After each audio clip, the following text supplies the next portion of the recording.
Hello everyone and welcome back to my channel.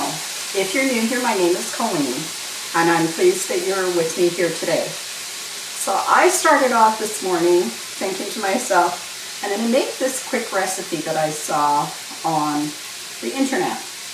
It sounded like something we would enjoy because it has chicken and bacon and ranch dressing, and I thought, well, that'll be a breeze. But I didn't read the recipe until about a half an hour ago, and then I realized that it calls for 6 slices of bacon, cooked and chopped, and I had not any cooked or chopped, so I chopped some up and put them in the frying pan. Now my next hurdle, because I didn't read the recipe, was that it's supposed to be 4 cups of chicken that's been shredded, so already cooked. So here I have this tub full of raw chicken breasts. So I am going to cook up this bacon and get it out of the way. I'm going to slice up this chicken and get it ready to go in the pan. And then I'll bring you back and we'll get on to the rest of this recipe. I'll see you right after this.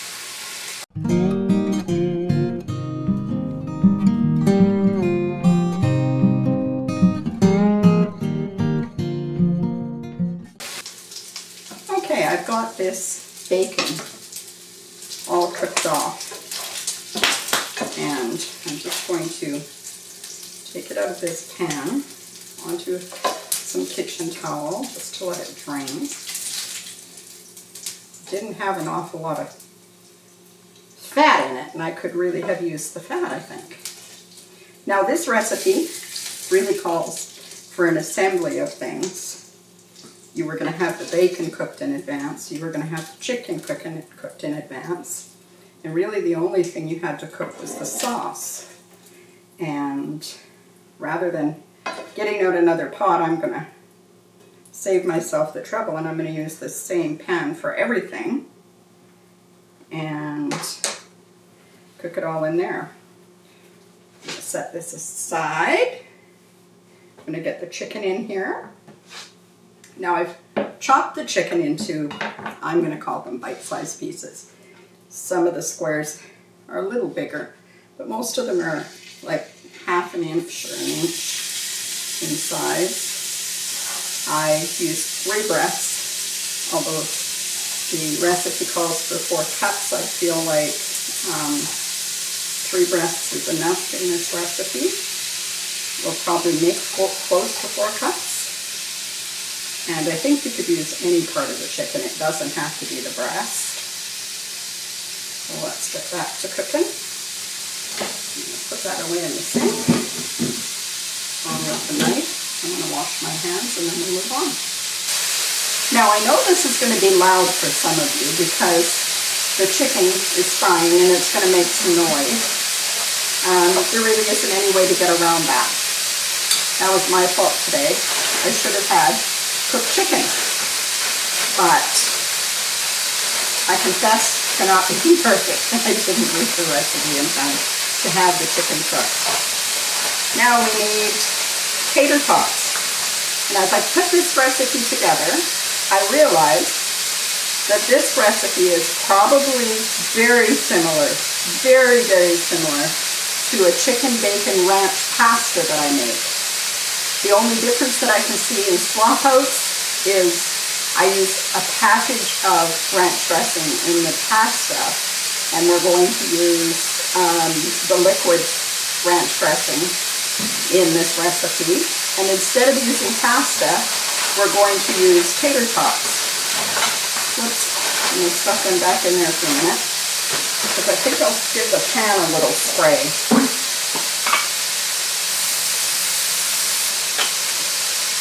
I'm not worried about cooking the chicken completely through, although I do want it mostly cooked through because this is going to go into the oven. Ooh, which reminds me, I need to turn the oven on.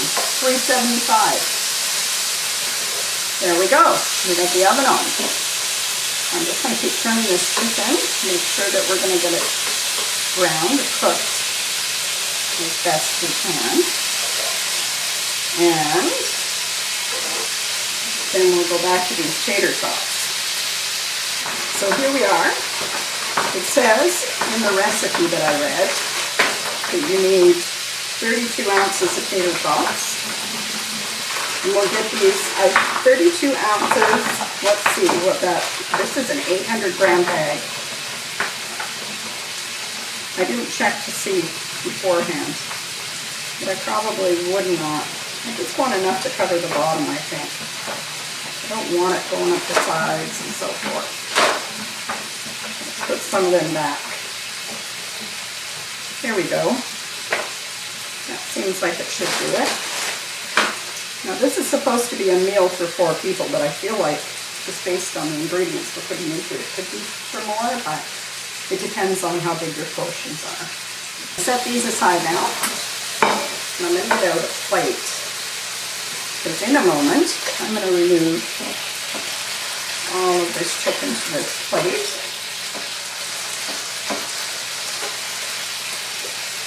I think it's pretty well cooked. I see some little bits of pink. I'm not that concerned because it does have to go in the oven and it's going to be in there for 25 to 30 minutes. So let's take care of this. And then I'm going to make the sauce right in this pan. And I'm just going to,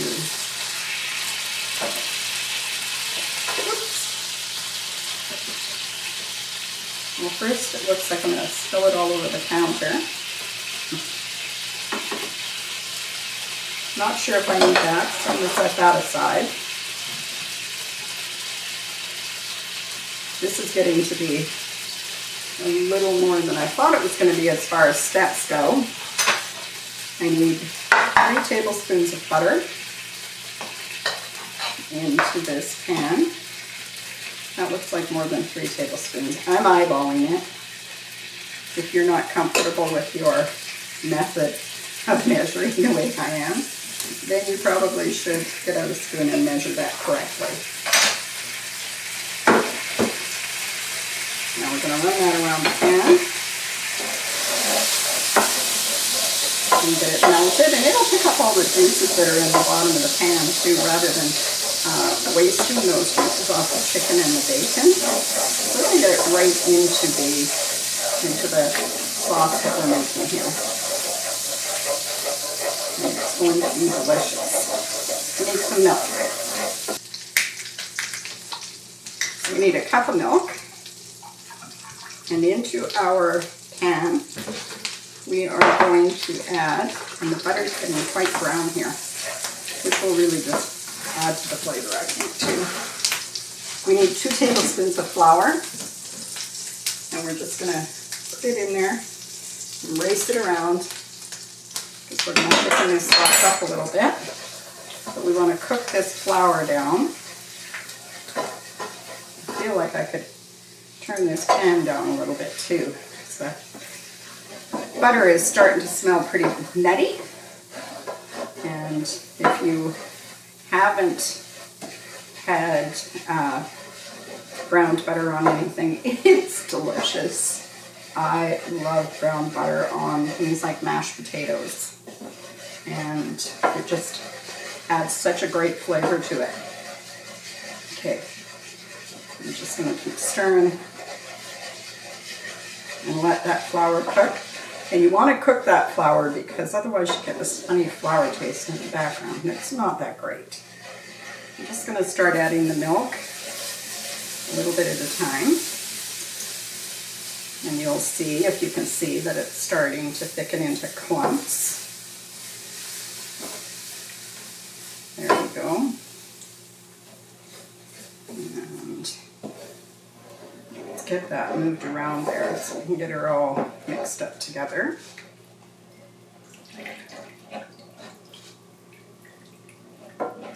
I think this is going to be a really good dish. I also think I need a whisk. Let me grab a whisk.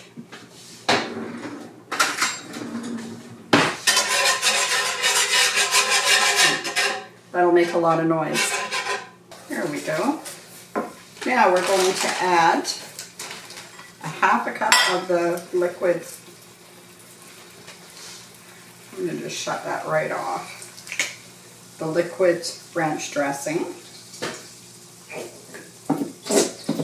And I'm feeling really like this dish is something I've already created and shared, except for these things that I'm switching out.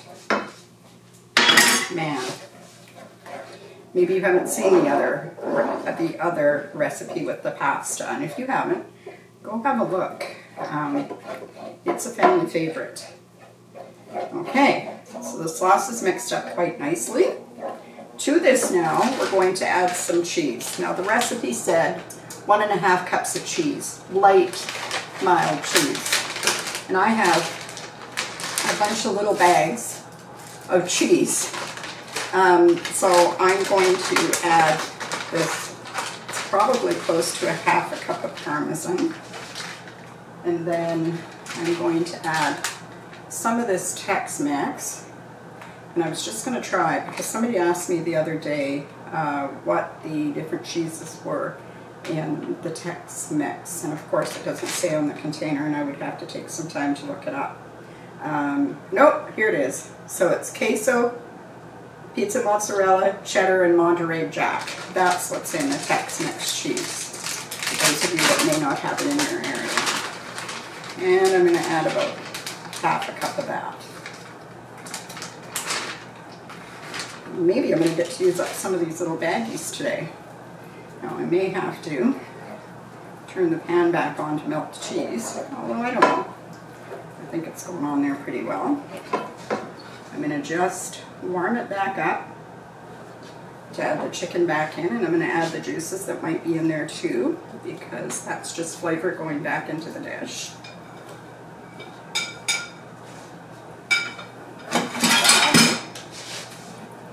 And give this a good stir. I'm going to let you know at the end of this, once I've made it and we've tried it, whether or not I would recommend the tater tot recipe over the pasta recipe, because I feel kind of like I would enjoy the pasta more. Although I guess I'm not supposed to say that, but I always try to be genuine with you guys and tell you what I think. And this is no exception. Okay, look at that. Now, it looks a little thick to me. I feel like that's a little thick. And I was kind of heavy-handed with the flour. I think I'll add another 1/4 cup of milk to this. Look at me changing up the recipe. There. That may have been 1/3 cup. I just want to loosen it up some so that it flows around the tater tots. It just doesn't sit in a lump on the top. Okay. Feeling a little better about that now. I'm going to shut this pan off. And I'm going to unhook it. I have to plug in over here on my counter. And I'm going to bring over this pan. The oven is ready. And I'm going to bring this over here. And I'm going to layer it on top. Wow, it smells really delicious. I'm just not sure about the tater tots. We don't eat a lot of tater tots. I don't know if it's something that we just don't eat a lot of in Canada, but I had to go to 2 grocery stores to find a bag of tater tots, because the grocery store that we do the majority of our shopping at didn't have tater tots. So I had to go to the other store. You know how you have a favorite place you like to shop because you've been there so many times. You know where everything is on the shelf. Well, they didn't have tater tots, and I couldn't see anywhere on the shelf where they had them or would have ever had them. So I had to go to the other store. And they did have one brand of tater tots, to give you an idea. We live in a town of just about 4,000 people. And so, yeah, I guess it's just something we don't use as much. Not that I can speak for all Canadians, but we certainly in our household do not use tater tots for much. There. I'm going to move this out of the way so you can have a look at what this looks like. Now I'm going to put this into the oven uncovered for 35 minutes. Now the tater tots were frozen hard, so I'm going to check it out at the 35-minute mark.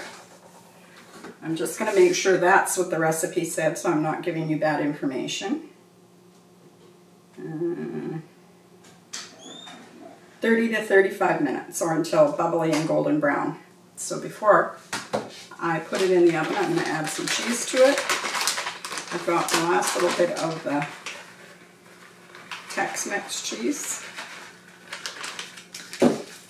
And I'm going to add a bit of cheddar left over from Taco Tuesday.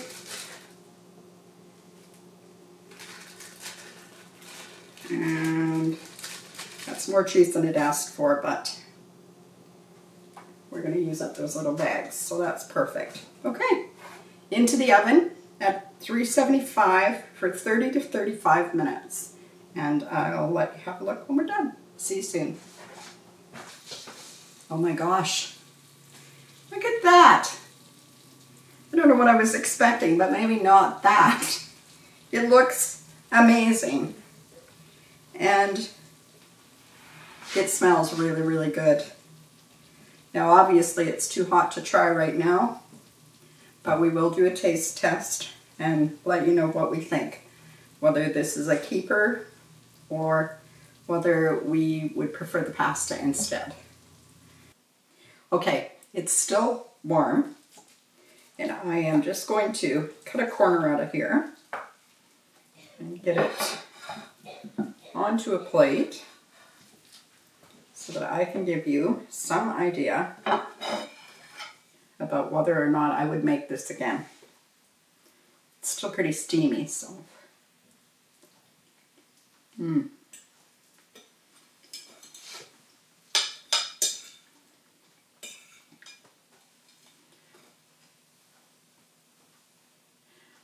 Now, I've got a bit of the tater tot.